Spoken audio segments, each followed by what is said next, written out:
Hey, JJ, really nice to see you. I hope you're doing well. Good Can to see see you. can see you're a camera person because you've got a nice blurred background behind you. You're Oh, looking the part. yes. It's not blurred when I look at it, but I see it's That's, blurred. well, that's probably a good thing. That's a good thing. Um, when you read a novel like this for the first time, do you, in your mind, have actors in your head who you're like, oh, they would be great for this part?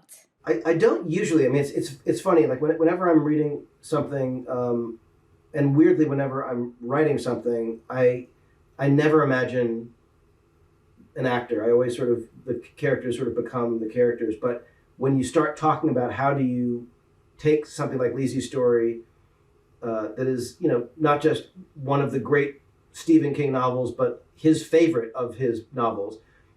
How do you bring that to life? There are so many questions. The primary one, of course, being who plays that central character, the title character, and so when we started talking about it, obviously Julianne Moore was the first person I remember ever talking about or hearing about to play the character. So we were so lucky to get her.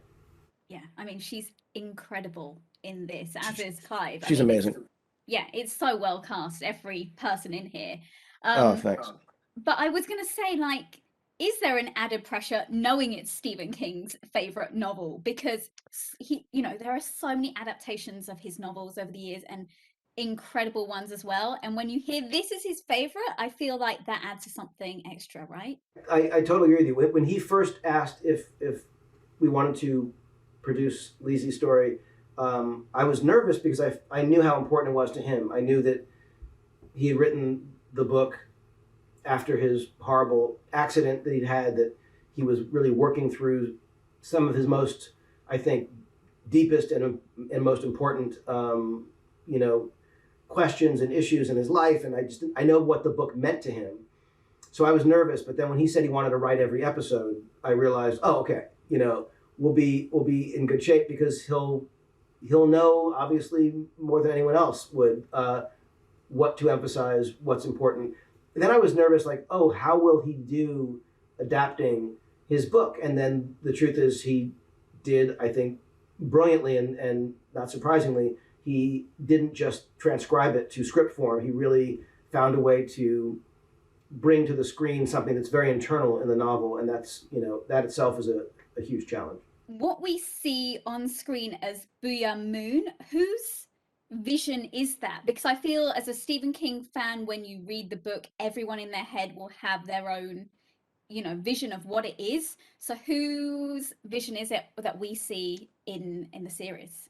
That is a great question, and I would argue, especially in this book, it's as important as asking who's going to play Lisey or any of these characters. Everyone, to your point, will imagine a different look for Booyah Moon, and weirdly, what we ended up with feels very much like what I had imagined. But of course, everyone else will have their own take. But Pablo Larraín, who's the director of this, who we were so lucky to get and have come on board, he had the task of taking this thing that, like you say, is interpretable by everyone and make it very specific and photoreal and make big specific choices. And so that was really him, the production designer, the visual effects crew. But that was one of the challenges of the story. How do we take this thing that is incredibly specific and personal and subjective and make it something that we all are looking at? And then, by the way, have that coexist with scenes at home and scenes with, family and, things that feel very, very real and grounded and relatable. So Pablo, who's just a brilliant, brilliant director, I think, ended up pulling off on film what Stephen King pulled off on the page. Was there any part of this that you were like, how do we get it to make sense on screen? Because it's essentially telling like three stories, isn't it? In the one, Mm. and I think it's really hard to get your head around. If you haven't read the book, I guess you would be less familiar with how it works when you first start watching it. Was Mm. there a part of you beforehand where you're like, how do we do this? How do we get people maybe who haven't read the book to understand what's going on? I was concerned about that until I started seeing the pages that Stephen was writing until I started watching dailies.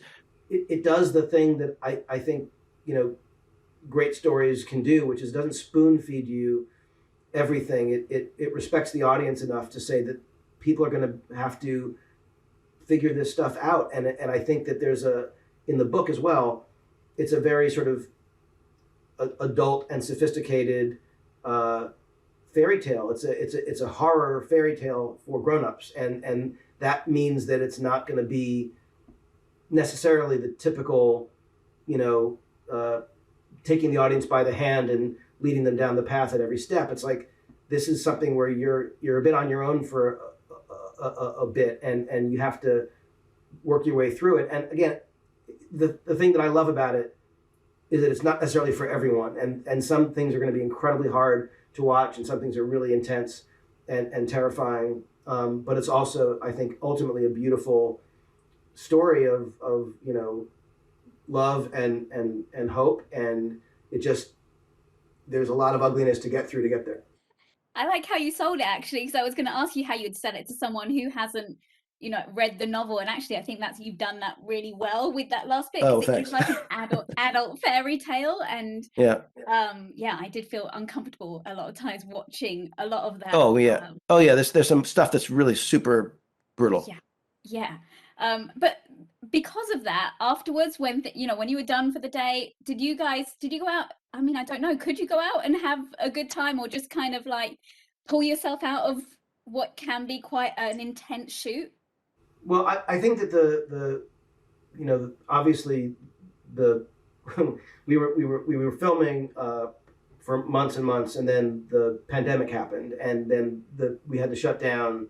And Liseys was one of the first few projects to go back into production at the studio and finish up. So obviously there was no partying at that time. But at the end of the day, I feel like people were there to work and do the job, and I don't feel like the set was never remotely as fraught as the story being told.